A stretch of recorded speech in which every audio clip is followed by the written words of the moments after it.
ሙሴ ሄደ ከመ ይቤልዎ ወልደ ወለተ ፈርዖን ወአብደረ ይህብ ምስለ ሕዝበ እግዚአብሔር ይደለው ለሰዓት ወይኩን ኃጢአተ። አጭር የተመጣችን ርዕስ የሚሆነው የፈርዖን ልጅ በሉ አይደለሁም። የፈርዖን ልጅ አይደለሁም። የፈርዖን ልጅ አይደለንም። የማን ልጅ ነን? የእግዚአብሔር ልጅ ነን ማለት ነው። ይህንን የተናገረው ሙሴ ነው። በዕብራውያን ምዕራፍ 11 ቁጥር 24 ላይ ታገኙታላችሁ። ግዕዙ ቅድም የጠቀስላችሁ ረጅሙ ሲሆን በታምኖ ለይቆ ሙሴ ሙሴ በታምኖ እግዚአብሔርን በማመን አደገ። ምንድን ነው? ካደገ በኋላ ግን ሄደ ከመ ይቤልዎ ወልደ ወለተ ፈርዖን የፈርዖን የልጅ ልጅ እያሉ ሲጠሩ ይህ ፈርዖን የልጅ ልጅ አይደለሁም የአብርሃም ልጅ እያለ ፈርዖንን ካደ እንደማለት ነው። እንግዲህ ዛሬ የተሰበሰብንበት ትልቁ በዓል እግዚአብሔር በመልአኩ በቅዱስ ሚካኤል አድሮ መልአኩ ቅዱስ ገብርኤል ደግሞ ሙሴን እጁን ይዞ ስራ ያሰራበት ዕለት ስለሆነ እሱን መነሻ አድርገን የምንማማርበት የትምህርታችን ርዕስ ነው እና ጠቅለል አድርገን ስንመለከተው እኔ የፈርዖን ልጅ አይደለሁም አለ ሙሴ የፈርዖን ልጅ አይደለሁም አለ። ምን አገናኛቸው ሙሴንና ፈርዖንን ከተባለ ምንም የሚያገናኛቸው ነገር የለም። ስደት አገናኝቷቸው፣ ክፉ ቀን አገናኝቷቸው ነው የእግዚአብሔር ቤተሰቦች። ሙሴንና ፈርዖንን ያገናኛቸው ክፉ ቀን ነው። ሙሴንና ፈርዖንን ያገናኛቸው ረሃብ ነው። ሙሴንና ፈርዖንን ያገናኘቻቸው ግብፅ ናት። ነገር ግን ሙሴ ደግሞ ዕብራዊ ነው፣ ፈርዖን አሕዛባዊ ነው። ምንም የሚገናኙበት ነገር የለም። እውነት ለመናገር ታሪኩን እንዴት አድርገን እናመጣለን ከተባለ እንግዲህ እግዚአብሔር አብርሃምን ከዛሬ 215 ዘመን በኋላ ልጆች በረሃብ ምክንያት ግብፅ ይወርዳሉ ብሎ ለሙሴ ነግሮት ነበር። ማነው? ለአብርሃም ነግሮት ነበር። ጊዜው ሲደርስ ይህችን እግዚአብሔር የተስፋ ምድር አድርጎ የፈጠራት ኢየሩሳሌም በድርቅ ተመታች። ረሃብ ሆነ። ሰው ከራበው መስጠቱ አይቀርምና እስራኤላውያን 78 ነፍስ ሆነው 75 ነው 75 ብሎ ይጽፈዋል። 75 78 ብሎ ይጽፈዋል። የግዕዝ ወደ አማርኛው ይለያያል። እንዲሁ አጠቃላይ የአብርሃም ልጆች ተነቅለው ወደ ግብፅ ወረዱ። የወረዱበት ምክንያት ቅድም እንደነገርኳችሁ ተራራው ነው። ይዟቸው የወረዱ አባታቸው ያዕቆብ ነው። ፈርዖን ጠርቶ እስኪ ማነው ይዟቸው የወረደ? ያው ከዚያ በፊት ሙሴ ቀደም ብሎ ማነው ዮሴፍ ቀደም ብሎ ተሽጦ ነበረ። ከዚያ ቀጥሎ አባታቸው ያዕቆብ ወርዷል። አባታቸው ያዕቆብን ተከትሎ 78 ነፍስ ግብፅ ይኖሩ ነበረ። ግብፅ ያ ማለት ማለት ነው በስደት ማለት ነው። እና በዚያ በሚኖሩ ጊዜ እስራኤላውያን አባቶች ፈርዖን አባቶቻቸው እነ ያዕቆብ እነ ዘሩግ እነ ዛብሎን ሌሎችም 12ቱ ነገደ እስራኤል ካለቁ በኋላ ሙሴ ተተካ። ያ አባታቸው ያዕቆብን አክብሮ አግሎ የተቀበለው ዮሴፍንም በ12ቱ ነገደ እስራኤልና በግብፃውያን ላይ ሹሞ እስኩንቶፎኒ ሊቀ ጠቢባን የብልሆች ብልህ ብሎ የሾመው ፈርዖን ማሉ ከሞተ በኋላ ሶስተኛው ፈርዖን ተነሳ። ከተነሳ በኋላ ወዲያውኑ ምን አደረገ? እስራኤላውያን ናቸው እዚህ ግብፅ እንደኛ መጥቶ ነግሰው ገድለው ይኖራሉ፣ እንዲሁ ብሎ መኖር የለባቸውም ማለትና ወዲያውኑ መዓት አወጀባቸው። ከእኔ ጋር ናቸው እግዚአብሔር ሰዎች። እንዲህ አለ ፈርዖን፣ እነዚህ ከግብፅ የመጡ ባሮች አለ እንደኛ እጃቸውን ታጥበው መብላት መጠጣት የለባቸውም። ጡብ መርገጥ፣ ኖራ መውገጥ አለባቸው። ጡብ የወገጡ ኖራ የወገጡ እንደሆነ ሰውነታቸው እየደከመ ይሄድ ልጅ ማፍራት አይችሉም። ከኔ ጋር ናቸው። ሰውነታቸው ከደከመ ሲሰሩ ነው ሂደው ይወድቃሉ። እንቅልፍ ይይዛቸዋልና ከመጓለድ ያንሳሉ። ነገር ግን እየበዙ እየተዋለዱ ይሄዱ እንደሆነ ግብፃውያንን በሰር አድርገው ይገዙናልና ከአሁን በኋላ እንዳይወልዱ ጡብ አስረግጧቸዋል ፈርዖን። እና ወዲያውኑ የንጉሥ ቃል ነው አጠረ ብሎ ማስረዘም ረዘመ ብሎ ማሳጠር አይቻልምና ትእዛዝ ፈጸሙ እና እስራኤላውያንን በባርነት ይገዟቸው ጀመረ። ባርነቱ ደግሞ በጣም ከባድ ነው። እግዚአብሔር ቤተሰቦች እንዴ ጡብ ያስረግጧቸዋል። እናንተ ጡብ አታውቁም። በገጠር ቤተክርስቲያን የሚሰራበት ከባድ ነው። ሁለት ሰው የማያንቀሳቅሰው 3-4 ሰው ነው የማያንቀሳቅሰው ትልቅ ነገር አለ። አሁን ምናልባት እንደምናየው ይህ ጠጠር ህንፃ እንደሚሰራበት አይነት ሊሆን ይችላል። ነገር ግን ያንን እንዲሸከሙና እንደገና ደግሞ ጡብ እንዲወቁ ይህንን ኖራ መውገጥ ማለት በጣም ከባድ ነው። ኖራ ማንም የሚወቅቱ አይደለም። ያንን እንዲወቅቱ አደረጋቸው። ያንን ሲወቅቱ ናላቸው ይዞራል። ያንን ሲወቅቱ መቅኒያቸው ይፈሳል። ያንን ሲወቅቱ ጉልበታቸው ይብረከረካል። ያንን ሲወቅቱ ሰውነታቸው ይደቆሳል። በዚህ ምክንያት ከሩካቤ ሥጋ ተከልክለው ይኖራሉ። ዘር መተካት አይችሉም። እግዚአብሔር ቤተሰቦች ዘር እንዳጠቃ የሚያደርጉትን ሰዎች እግዚአብሔር ልቦና ይስጣቸው። አደረጓቸው። ይህ በጣም ትልቅ ኃጢአት በዚህ ነገር ማለት እንደዚህ አይነት ትልቅ ወንጀል እግዚአብሔር ብዙ ወተባዙ ወምልኡ ዓለምን ብዙ ተባዙ ምድርን ሙሏት ብሎ የፈጠረውን ፍጥረት ሆኖም ግን በጥበብ ሊቀንሳቸው ሊጨርሳቸው ፈለገ። በዚህ ምክንያት እንዲህም ሆኖ ከእስራኤላውያን ጋር ያለ እግዚአብሔር ስለሆነ ከመብዛት ከመዋለድ አልታከቱም። ወንዱ ይበዙ ጀመረ። የሚያደርገው ቢጠፋው አለ ሰብስቦ ሰዎችን ከአሁን በኋላ ዕብራውያን ሲወልዱ ወንዱን እያነቃችሁ ግደሉ። ሴቶች የሆኑ እንደሆነ ደካሞች ናቸው፣ ኃይል ጉልበት የላቸውም፣ ለእኛ ተገዢ ለእኛ የጭድ ገረድ ሆነው ይኖራሉና ሴቶችን አትንኩ፣ ለዝሙት እንፈልጋቸዋለን፣ ወንዶችን ግን ግደሉ ብሎ አዘዘ። ዓለም ትሞከራል። እግዚአብሔር ቤተሰቦች ትሞከራል። ሴቶችን ለዝሙት እንፈልጋቸዋለን፣ ወንዶችን ግን ግደሏቸዋል።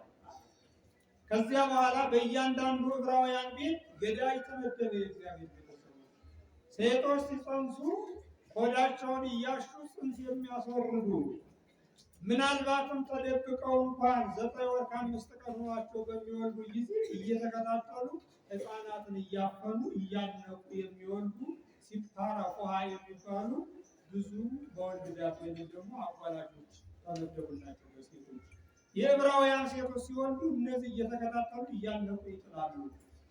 ነገር ግን እግዚአብሔር ከሰማያት ሆኖ የእስራኤላውያን በደል ያይ ስለነበረ በዚህ ጊዜ ሙሴ ሊወለድ እግዚአብሔር ፈቀደ እና አባቱ እንበረም እናቱ ደግሞ ዮካብድ ትባላለች።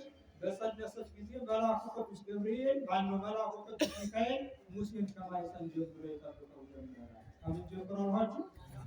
እንከርሰነ አንተ አምላክ ይላል ዳዊት። ከፈጣሪ ሆይ አንተ ማለት ያንተ አምላክነት ከእናቴ ማኅፀን ጀምሮ ምን ይለኛል አለ ይጠብቀኛል።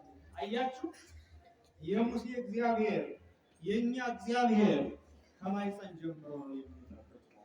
ከማኅፀን ጀምሮ ብዙ ሴቶች ሲጸንሱ ከወዳቸው ያለውን ሕፃን ወይም ደግሞ ጽንስ ሲያውቁ ሲንፈራገጥ ሲጫወት እነሱ ደስ ይላቸዋል። ለ3-4 ቀን አልጫወት ያለ እንደሆነ ምንድነው ልጅ ዛሬ መንቀሳቀሱን አቆመ ብለው ሲያዝኑ ሲተክዙ ይውላሉ ያድራሉ። ይህ ልማድ ነው። ያንን እንዲንቀሳቀስ የሚያደርገው ደግሞ ማነው ካላችሁ እግዚአብሔር ነው። እናት የጸነሰችውን በማኅፀኗ ያለውን ሕያውነቱን ለመለየታችን የሚያንቀሳቀሰው እንዲጫወት የሚያደርገው ማነው? እግዚአብሔር ነው። አያችሁ ከዚህ በላይ ምን አምላክ አለ? እኮ ነው የኛ አምላክ የኛ እግዚአብሔር እንዲህ በእናታችን ማኅፀን ጀምሮ የሚጠብቃል እና ሙሴን በእናቱ ማኅፀን ጀምሮ ይጠብቀው ጀመረ። እንዴት በእናቱ ማኅፀን ጀምሮ ከተባለ የእናቱን ሆድ አሽተው ያለዚያም ደግሞ ጨካኞች ናቸውና ይህ ነፍሰ ጡሯን ከእሳት አጠገብ ያጋድሟታል። በቀኝና በግራ የብረት እሳት ወይም ደግሞ የሚቀልጥ ብረት ያነዳሉ። ያኔ የሚቀልጠው ብረት ሆዷን ሲነካው የሴትዮዋ የጸነሰችው ጽንሷ ቀልጦ ወደ አፈርነት ወደ ውሃነት ይመለሳል ወይም ደግሞ ይፈሳል። እንዲህ እያደረጉ ነፍሰ ጡሮቹ የሚያስጨረጭሩ ጨካኞች ነበሩ። ግብፃውያን ጨካኞች ናቸው ግብፃውያን። እንዲህ ሙሴ ከመሆን እግዚአብሔር ሙሴን ጠበቀው። እንዲህ ከአንድ ነገር የታበቀ መድኃኒታችን ኢየሱስ ክርስቶስ እና እንደዚያ አድርጎ ጠበቀውና ከእናቱ ማኅፀን ጀምሮ 9 ወር ከ5 ቀን ሲሆን ሙሴ ተወለደ። ሲወለድ እነዚህ አዋላጆች ለሙሴ የደረሱት ቅድም በስም የጠቀስኩላችሁ አንዷ ሲባራ፣ ሁለተኛ ደግሞ ፉሃን የምትባል ሴት ነበረች እና ሄደው ሙሴ በሚጸነስ በሚወለድበት ጊዜ ከሙሴ ቤት ተገኙ። ሙሴ ግን ሲወለድ ወዝንቱ ሕፃን ይቀድሞ ሞገስ ምንእሱ ገና ከእናቱ ማኅፀን ጀምሮ ብርሃን ተስሎበት ተወልዶ ነበር ይላል። ሞገስ ያለውን አባቶቻችን ሲተረጉሙ ሞገስማ ሁሉም ሞገስ ተስሎበት ነው የሚወለድ እኛ ነን እንጂ አንዱን መልከ ጥፉ አንዱን መልከ መልካም ብናደርገው ሁሉም ፍጥረት በእግዚአብሔር ዘንድ ውብ ነው፣ ድንቅ ነው። እግዚአብሔር መልከ ጥፉ ፍጥረት እንደኔ አይነት መልከ ጥፉ ፍጥረት አይፈጥርም እንደማለት ነው። እንግዲህ ደረቅ ሲራቀቅ አይፈጥርም አሉ እና ይከድኖ ሞገስ እምንእሱ ከእናቱ ማኅፀን ጀምሮ ብርሃን ከቦት በብርሃን ብርሃንን ተጎናጽፎ በብርሃን ተከቦ ተወለደ። ያኔ እነዚህ ሙሴን ሊገሉ የመጡ ሁለት እናቶች አይተው ለዚህ ተዘፈጠረ ይጥሉ ይልከ መልካም ነው፣ ይህንን የፈጠረው ይገለው እንጂ እኛ አንገድለውም ብለው የመግደያ መሳሪያቸውን ይዘው ወደ ቤታቸው ተመለሱ። ሙሴ ዳነ። እግዚአብሔር አምላካችን የተመሰገነ ይሁን።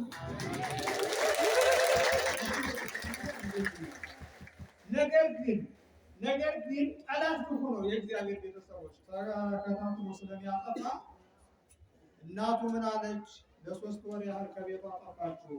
ከሶስት ወር በኋላ ግን ሕፃናት በመልካቸው በድምፃቸው ይለያሉ። ስለዚህ ሕፃኑ ሲያለቅስ የሰሙ እንደሆነ የፈርዖን አሽከሮች ወንድ ልጅ ተወልዷል ብለው ከክንዴ ነጥቀው ይገሉብኛል ብላ ውሃ የማያስገባ ሳጥን አሰርታ ወስዳ በአባይ ባህር ጣለችው። አሞራ እንዳይነጥቀው እህቱ ቀን ቀን እየሄደች ትጠብቀው ጀመረ። ረሃብ እንዳይርበው ደግሞ እናቱ ማታ ማታ እየሄደች ጡት ታጠባው ጀመረ። እግዚአብሔር እንደዚህ አይነት እድል ያለው ሰው በእውነቱ እንዴት ደስ ይላል! እንዲሁ ነው ሙሴ አደገ። ነገር ግን ሙሴን በዚህ በአባይ አጠገብ ሆኖ የሚጠብቀው መልአኩ ቅዱስ ሚካኤል ክንፉን ዘርግቶ ስለሚጠብቀው ከዕለታት አንድ ቀን አድርገው ማታውቅን የፈርዖን ልጅ ልትዝናና ወደ አባይ ወረደች። አሁን እናንተ ጣና ሄዳችሁ እንደምትዝናኑት ጣና ላይ ተመምጣ እንደምትሉት እንደዛ ለመዝናናት የገጠር ሰውም ይመጣል ጣና ላይ ተመምጣ ማለት ነው። እንደሱ ማለት ነው። እና የፈርዖን ልጅ ልትታጠብ ልትዝናና ወደ አባይ ሄደች። አሻግራ ብትመለከት ዓይኗን መልአኩ ቅዱስ ሚካኤል ከፍቶላት አሻግራ ብትመለከት አንዲት ሳጥን ከጀጀባ ውስጥ እንደ ጨፌው ካለው ውስጥ ሳጥን ወድቆ አየች። ያን ሳጥን አምጡልኝ ብላ ብታስመጣው ሙሴን ቅድም እንደነገሯችሁ ብርሃን ተስሎበት በሕፃን አምሳል በእንትን ምንድን ነው እየተጫወተ እየወረቀ አገኘችው። ወደደችው፣ አቀፈችው። ይህ ከዕብራውያን ሴቶች አንዷ ወልዳ ቢጨንቃት የእናት ወድሮባ እዚህ ጥላው ነው ብላ አንስታ ወስዳ ለንጉሱ ለፈርዖን ወለዱ ብላ ነገረችው። ለአባቷ ወለዱ ብላ ነገረችው። በዚህ ምክንያት ፈርዖን የልጅ ልጅ መስሎት ፈርዖን ሙሴን አሳደገው። ሙሴ እያደገ ሲል አዎ ከዚህ ጋር ከቤተ መንግስት ገባ። ሙሴ በንጉሱ ልጅ ታቅፎ ከዚያ በኋላ እንዳልወለደችው ታውቃለች።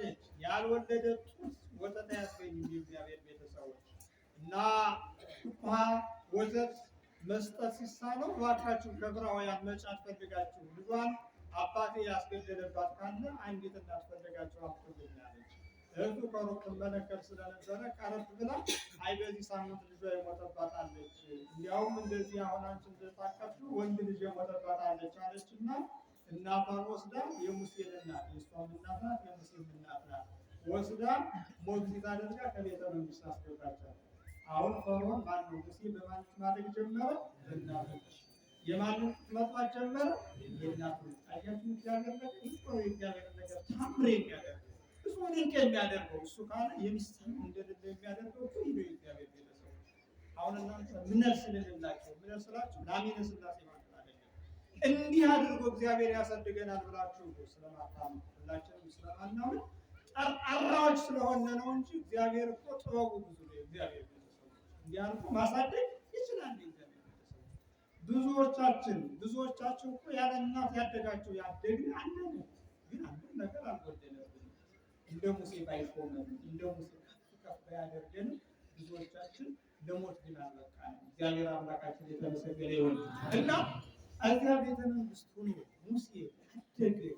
እናቱ በቤተ መንግስት ሆኖ ታሪክ እየነገረች አሳደገችው። እኛ ከግብፅ ማነው ከኢየሩሳሌም ተሰደን ግብፅ የምንኖር ነን። ፈርዖናውያን እንደሚሉ ግብፃውያን እንደሚጠሩ ባሮች አይደለም። በስደት መኖር ደግሞ የአባቶቻችን ታሪክ ነው።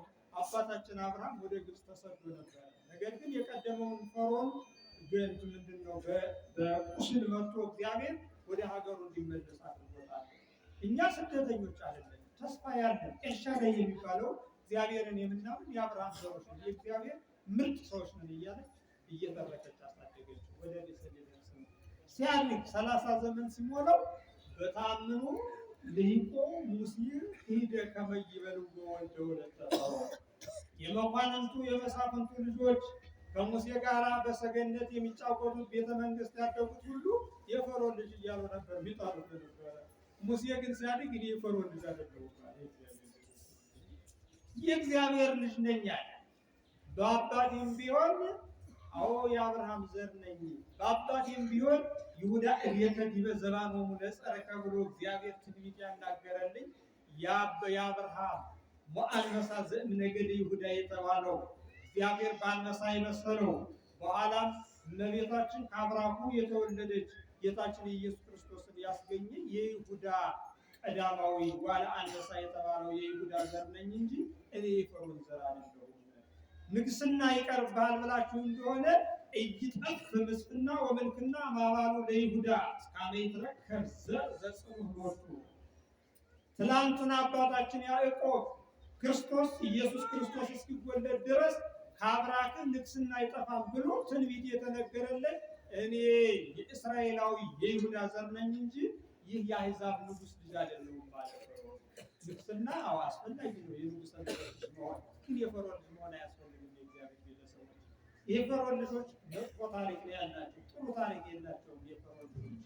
የፈርዖን ልጆች ቀና ብለው ከህዝብ ጋር መኖር አይችሉም። ቤተ መንግስት ተወልዶ ቤተ መንግስት አድገው መጨረሻቸው ሞት ያለዚያም ስደት ነው። የእግዚአብሔር ቤተሰቦች እና እንዲህ አለ ሙሴ የፈርዖን ልጅ አይደለሁም። ንግስና የምትፈልጉ ከአሕዛባውያን ሳይሆን ከእግዚአብሔር የተሰጠው አባቴ ንጉሠ ነገሥት ነው ብሎ ፈርዖን የማን ልጅ አይደለሁም ማለት የፈርዖን ልጅ አይደለሁም። ከኔ ጋር ናችሁ። እግዚአብሔር ቤተሰብ ያሰማችኋል። በምስማር ያወሩ ስለሆነ አይሰማቸውም። ያሳለ ብቻ ነው እየተናገረ ያለው። በዚህ ዘመን ብቻ የሚናገረው ምንድን ነው?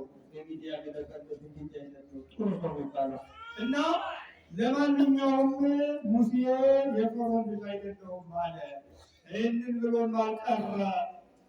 ወአብደረ ይህም ምስለ ሕዝበ እግዚአብሔር የእግዚአብሔር ሕዝቦች ከተባሉ ከእስራኤላውያን ጋር መከራ ሊቀበል አባቶቹ ጦም ወደሚረግጡበት ወራ ወደሚወቅጡበት ወደ ምድረ በዳ ወረደ።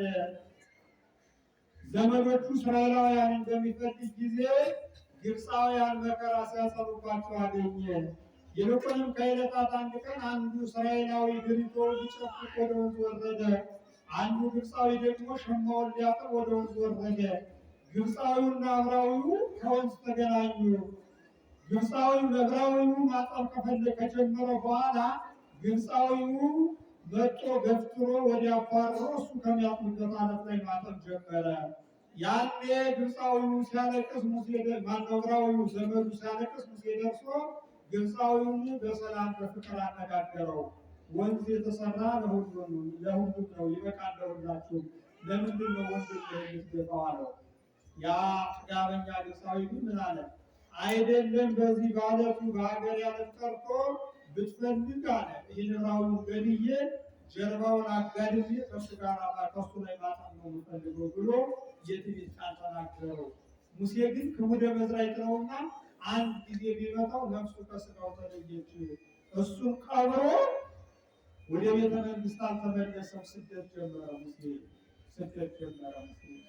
ምናልባት ለምን ሙሴ ያንን ገደለው ካላችሁ እዚህ አባቶቻችን በደንብ አራቀውታል። ሙሴ የወልደ እግዚአብሔር ምሳሌ ነው። ግብፃዊው ደግሞ የዲያብሎስ ምሳሌ ነው። ዖፃ የተቀበረበት ደግሞ የመስቀል ምሳሌ ነው። ሙሴ ዕብራዊውን እንደገደለው ጌታችን ኢየሱስ ክርስቶስን ዲያብሎስን በመስቀል ላይ ገሎታል ብሎ አራቀውልናል። ለምን ገደለው ከተባለ የእግዚአብሔር ፈቃድ ስለሆነ እንጂ ሙሴ በሰገዳ ይባላል።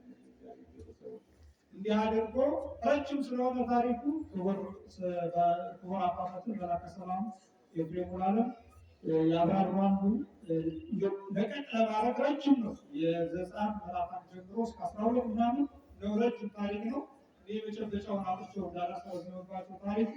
ለማንኛውም ዕብራዊ ከገደለው በኋላ ሙሴ መንገድ ጀመረ፣ ስደት ጀመረ። የት እንደሚሄድ አያውቅም። መንገድ ጀምሮ ሚዲያም ሲደርስ ውሃ ጠማው። ውሃ ሊጠጣ ከተቀመጠበት የሙሴ ሚስት የሆነችው እሷ ማነው ሲጣራ ትባላለች። ወዲያውኑ ይህ ነው በገታ ጠጣ መጣች እና ስጠጣ አገኘችው። ግን ሙሴ በሄደበት ሁሉ ለእግዚአብሔር ቤተሰቦች የተወጉት እንደሚረዳ አለቀቀው። አሁን ብያቸው ነበር። ግብፅ ሳለ አንዱ ሲደበደብ አይቶ ለእሱ ረድቶ በዚህ ምክንያት ሰው ገድሎ ተሰደደ። አሁን ደግሞ ሚዲያም ሲደርስ በሚዲያም ያሉ ሰዎች ደግሞ ሴቶችን እየገፈተሩ እያባረሩ ውሃ የቆሬ ውሃ ነው የገደል ውሃ ይባላል የቀዱ ሲያጠጡ የሴቶችን ምንድነው ምትገፏቸዋለ? ይገርማቸዋል። ሙስሊም ስለሆነ ለሁሉ ሊርቆም የዚህ ዘመን ወጣት ቢሆን ግልጽ ነው። ለሴቶች ብዙ ዘወር ብሎ ካልሆነ ፊት ለፊት አይጋፋም ማለት ነው። የታባታው ቃጣለ ብሎ የሚለሚሳብሎ ተዋደል ግን ሙሴ እንዳለ ለምንድን ነው ሴቶችን የምትገፏቸዋል? ከኔ ጋር ናቸው። ለምንድን ነው ሴቶችን የምትገፏቸው? ውሃ የተፈጠረ ነው ሁሉ ነው። ለምንድን ነው የምትገፏቸው አለና እረኞችን ከወደ መስራይት ነው ሙሴ እየገፈታተረ ገብቶ ውሃ ቀልጦ ለሁለት ሴቶች ለእረኞች በእግረ የሚጠብቁ ውሃ ጠጣላቸው እና አባታቸው አረጋዊ ነው የሚውለው ከቤት ነው። ፈጠን ብለው ሲሄዱ ምነው ዛሬ ፈጥናችሁ መጣችሁ አላቸው። የአንድ ዕብራዊ አነጋገሩ ዕብራዊ ነው የሚመስለው። ሙሴ አይዳዳ ነውና ብዙ አንደበቱ አይሰማም። ረጅም ምላስ አልነበረው። ከእግዚአብሔር ጋር የሚነጋገርበት ነበር የነበረው እና አይ አንዱ አነጋገሩ ዕብራዊ ማጠናጠሩ ደግሞ ግብፃዊ ይመስላል። ነገር ግን እረኞች እኛን እየገፈታተሩ የራሳቸውን በጎች ሲያጠጡ ለሴቶች ለእኛ ተጋርቶ ወይም ደግሞ አግዞ አጠጣለን አሉት። አምጡት አላቸው። ሂደው አመጡት። አደረ በእንግድነት። በነጋው ተነስቶ ሄዳለሁ ሲል ወዴት ትሄዳለህ አለው። እግዚአብሔር ወዳደረሰኝ ነው የሚሄድ፣ መልአኩ ወደ መራኝ ነው የሚሄድ አለ። መንገድ ቢሄዱ ታያልቅምና እባክህ ይህችን አንዷን ልጅህን አግኝተህ ከዚህ ከኔ ጋር አኖራለሁ። ምን ትሰጠኛለህ ሲለው አይ ሰጠህ ነገር ብቆርጥም የለኝም፣ ግን በግ እየጠበቀ ከኔ ጋር ትኖራለህ አለ። ሙሴ ደግ የዋህ ስለሆነ ለራሱ የሚያስብ ቅን ስለሆነ ወዲያውኑ ሲፓራን አግኝቶ በግ መጠበቅ ጀመረ። እግዚአብሔር ቤተሰቦች ይህ እኮ ነው። አንዳንድ መናንያን እግረ መንገዳቸውን ይሄዳሉ። ከዚያ በኋላ ያንን ሀብታም በግ እየጠበቁ ዳዊት እየደገሙ በምድረ በዳ ያልፋሉ። በእኛም ሀገር ማለት ነው። እና በቃ የወርቅ ዘንግ አለችው ከግብፅ ይዟት የወጣ ያችን ይዞ በጎቹን እየመራ ደብረ ሲና ወደሚባለው ተራራ እየሄደ በግ ሲጠብቅ ይኖራል። ግን አንድ ሀብት እኮ አልተቆረጠለትም። በቃ አምኖ ፍቅር አገብቶት አስገድዶት ሚስቱን አገብቶ ከዚያ በኋላ በዚያ በግ እየጠበቀ መኖር ጀመረ። በግም ሲጠብቅ የወርቅ ዘንጉን ይዞ እሱ ከፊት ይሄድላቸዋል። በጎች ይከተላሉ። ከዚያ በኋላ ከእግዚአብሔር ጋር ሲነጋገር ስም መስጠት ነው የሚለው ውስጥ ደብረ ሲና እና ከዕለታት አንድ ቀን እግዚአብሔር ምንድነው ምናልባት ከበድ ያለ ንግግር ይሆንና ሐመልማል አለ፣ እንደገና ደግሞ ነበልባል አለ። ነበልባል እሳት ታውቃላችሁ።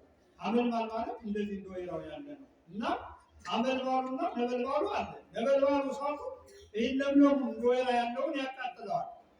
ነገር ግን ወይራው ደግሞ ወይም ደግሞ ይህ ሐመልማሉ እሳቱን ያጠፋው እሳቱ ደግሞ አያቃጥለውም። ተዋህዶ ዝም ብሎ ሲንቦገቦግ ያያል ሲንቀለቀል። ይሄ ነገር ምንድን ነው እስኪ ልረዳው ብሎ ወተናገረው እግዚአብሔር ምንድን ነው? እግዚአብሔር ተነጋገረው። ሙሴ አለው አቤት የእግርን ጫማ ፍታ አለው። በዘት ከጊዳ ቅድስት ይህች የረገጥካት እሳቱና ሐመልማል የሚዋሃድበት እኮ የተቀደሰ ምድር ነውና እባክህ ጫማህን ፍታ አለው። ሙሴም እንዳታዘዘው ጫማውን ፈታ። ከዚያ በኋላ እግዚአብሔር በእሳት ውስጥ ያናግረው ጀመረ። በምን ውስጥ አሏቸው? እንዲያውም ምሕረተ ሃይማኖት የተባለ መጽሐፍ እግዚአብሔር አይደለም ያናገረው ወተናገሮ ነባቢ እሳት ይለዋል። ያ እሳቱ ራሱ ነው የሚናገር ይላል። እሳቱ ራሱ ይናገራል። ለምን ከተባለ እሳት እግዚአብሔር ነው። እሳቱ እግዚአብሔር ስለሆነ ራሱ ከእሳቱ አንደበት የሰማው እና እግዚአብሔር ምን አለው?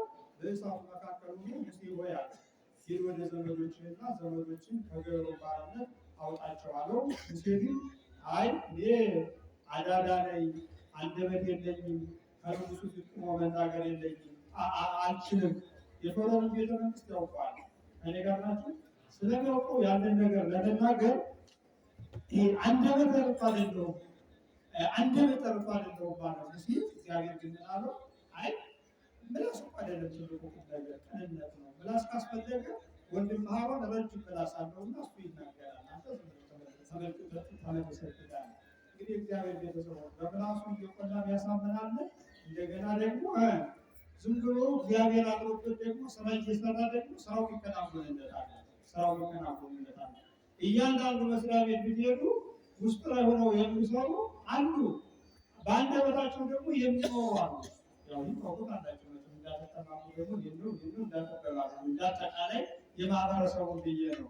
እንግዲህ ስራው እኔን ሊናገር ገሌ ነው እንዳትሉ እንግዲህ ባጭሩ ስትመለከቱ ይሁንማ ሁላችሁም መቼም አለች አይደለ ወጣ ምንድነው ጥሬቸው ባሸሙ ሁላችሁም ደሞዛታችሁ ደሞዛለን አይደል? እያንዳንዱ የምትፈትሹት ስራ የሚሰሩ ሰዎች አንደበታቸው ቁጥብ ነው፣ ብዙ አይናገሩም። እና ብዙ ስራ ይሰራ ስለነበረ አንደበቱ ቁጥብ ነው። ከእግዚአብሔር ጋር ነው እንጂ ከሰዎች ጋር ሲነጋገር አዳዳ ነው የሚሏል። ራሱ አዳዳ ማለት ይህ ምንድነው? መናገር የማይችል አቅንቶ የማይናገር ግን እግዚአብሔር በሱ አድሮ ስራ የሚሰራ እና በዚህ ምክንያት አለው አይ ሂድ ዝም ብለህ ብዙ ከተከራከሩ በኋላ እንዲያውም እኮ ግብፃውያንን ዕብራውያንን የማድናቸው እኔ ነኝ አለው። በዚህ ምክንያት አንድ ያዛብት የዘግት የወርቅ ይዟል ብያችሁ ነበር አይደለ? እሷን ቃላት አሉ ቃላት ላብ ሆነች እስኪመልሳን ወየ ሙሴ ይላል። ራብ ሲሆን ሙሴ ተቆሸሸ ተመለስና እንደገና አንሳው አለ። ሲያነሳው ላብ ሆኖ የነበረው እንደገና ብትር ሆነ። ይህንን የሚያደርግ ማን ነው አለ? እግዚአብሔር ነው አለ። ታዲያ ይህንን የማደርግ ባንተ ላይ ያደርግ ስራ መስራት ይሳነኛል ትላለህ? ሂድና ለዕብራውያን አውጣልኝ። ሙሴ ምንም አላደረገ፣ ምንም አላለ። መንገድ ጀመረ። አሮን ወንድምህ አብ ይሆንሃል ብሎ ስለነበረ ከከተማው ወጥ አሮንን አገኙ። ወዲያውኑ ተያይዘው ወደ ቤተ መንግስት ገቡ። ፈርዖንን ሂደው ሰዓት ጨርሰናል፣ እግዚአብሔር ሕዝቤን ልቀቅ ብሎሃል አሉ። እግዚአብሔርንም አላውቅም ሕዝቤንም አልለቅም አለ። ከዚያ በኋላ ጠቅለላ አድርገን ስንገልጠው ሙሴ በግብፃውያን ላይ ብዙ መቅሰፍት አመጣ፣ ወይንም ደግሞ እግዚአብሔር በሙሴ አድሮ ብዙ መቅሰፍት አመጣበት። ውሃውን ቢባርከው ደም ሆነ፣ ግብፃውያን ቢጠጡታል። ከሙሴ እግር ስር ሄደው ወደቁ፣ ደም የነበረውን ውሃ አደረገላቸው። ምድሩን ቢባርከው ቆርነናት የሚባል ተናካሽ ተርብ የሚባል እያባረረ ሰዎችን የሚነድፍ አሁን እኛ ትንሽ ይመራል ማለት ወደ ይህ ምንድን ነው? ቢናደፍ ተናዳፊ ነገር ተርብ ለቀቀባቸው። በዚህም ጊዜ እንደገና ሄደው ከሙሴ እግር ጮሁ፣ እባክህ ሙሴ ይህንን ተርብ ቀንስልንና ዕብራውያን ዘመዶችን ይዘው ውጣ አሉት። ወዲያውኑ ሙሴ ተርቡን ማጠፋላቸው። ከዚያ ቆርነናት ወደ ሮሚያ በጭም ሊቃውንቱ ያውቁታል። ይገለሉ ላይ ያለው ያንን ሁሉ አዘረዘሩ። እንዲህ አድርጎ 9 መቅሰፍት ያመጣባቸው አልሰማም። 10ኛ ግን እግዚአብሔር እንግዲህ ፈርዖን አልለቅም ካለ አለ በግብፃውያን የተወለደውን በቁጥሩ ምን አለዋለሁ አለ አጠፋዋለሁ አለ። በአንዲት ከተማ በአንዲት ሀገር በቁጥሩ ማለት የባህር ልጅ የሆነው ሁሉ አንድ ቀን ጥሎ አለ። መኳንንቱ ልብሳቸውን አንጠልጥለው ገብተው ፈርዖን የመጀመሪያ ልጆቻችን ካለቁ ስልጣናችን ለማን እናስረክባለን? ለማን ይሆናል? ሀገራችንስ ለማን ይሆናል? ለእነዚህ ለዕብራውያን ብለህ እንዴት ሀገራችንን ታጠፋለህ? ብለው መኳንንቱ ፈርዖንን እንደገና አስጨንቀው ያዙት። ያኔ እኔ ፈቅጃለሁ ሂዱ ብሎ ፈቀደላቸው። ወለዳይቶም ያጎብጡ ጎብ ይላል። ግብፃውያን ዕብራውያንን ወዲያውኑ አስቸኮሏቸው። እባካችሁ ቶሎ ውጡልኝ፣ እናንተ ወደ እግዚአብሔር ሄዳችሁ መስዋዕት ካልሰዋችሁ እግዚአብሔርን ካለመለካችሁ ሀገራችን ጅፍ ትጠፋብናለችና እባካችሁ ቶሎ ውጡልኝ ብለው እንዲያውም ይገርማቸዋል። ከድሮ ሀብታቸው ጨምረው ወርቁን ብሩን እየጨመሩ ወዲያውኑ አስወጧቸው። ቀይ ባህር ሲደርሱ ቀይ ባህር ሞልቶ አገኛቸው። እግዚአብሔር ሙሴን በብትር በለው አለው። ብትሩ ተከፈለላቸው፣ ወደ ምድረ ርስት ገቡ። ይህንን ያደረገ ማን ነው? እግዚአብሔር አምላካችን ነው። ስለዚህ እስራኤላውያንን የጠበቀ እግዚአብሔር እኛንም ይጠብቀን። ክቡር አባታችን ቃለ ሜዳን የሚሰጡ ሰዓት ተጋፋ ያስተማረን የደሰተን የእግዚአብሔር ስሙ የተመሰገነ ይሁን። አሜን።